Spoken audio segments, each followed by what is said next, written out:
The awful shadow of some unseen power flowed through unseen among us, visiting this various world with as inconstant wing as summer winds that creep from flower to flower, like moonbeams that behind some piney mountain shower. It visits with inconstant glance each human heart and countenance, like hues and harmonies of evening, like clouds in starlight widely spread, like memory of music fled, like aught that for its grace may be dear, and yet dearer for its mystery. Spirit of beauty, that dost consecrate with thine own hues all thou dost shine upon of human thought or form, where art thou gone? Why dost thou pass away and leave our state, this dim vast vale of tears, vacant and desolate? Ask why the sunlight not forever weaves rainbows o'er yon mountain river, why aught should fail and fade that once has shone, why fear and dream and death and birth cast on the daylight of this earth such gloom, why man has such a scope for love and hate, despondency and hope. No voice from some sublimer world hath ever to sage or poet these responses given. Therefore the names of demon,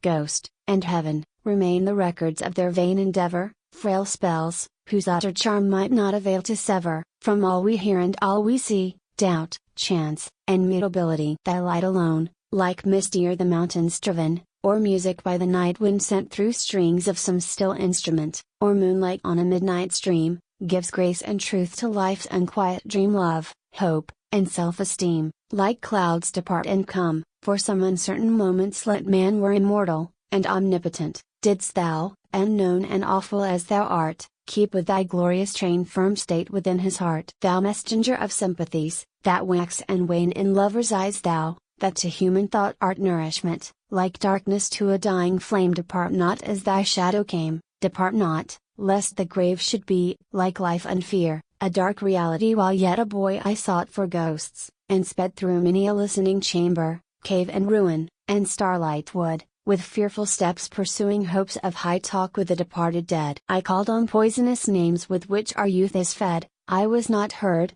I saw them not when musing deeply on the lot of life, at that sweet time when winds are wooing all vital things that wake to bring news of birds and blossoming. Sudden, thy shadow fell on me, I shrieked, and clasped my hands in ecstasy. I vowed that I would dedicate my powers to thee and thine. Have I not kept the vow? With beating heart and streaming eyes, even now we call the phantoms of 1,000 hours each from his voiceless grave. They have envisioned bowers of studious zeal or love's delight. Outwatched with me the envious night. They know that never joy illumed my brow unlinked with hope that thou wouldst free this world from its dark slavery, that thou, O awful loveliness, wouldst give what ear these words cannot express. The day becomes more solemn and serene when noon is past. There is a harmony in autumn, and a luster in its sky, which through the summer is not heard or seen, as if it could not be, as if it had not been. Thus let thy power, which like the truth of nature on my passive youth descended, to my onward life supply its calm,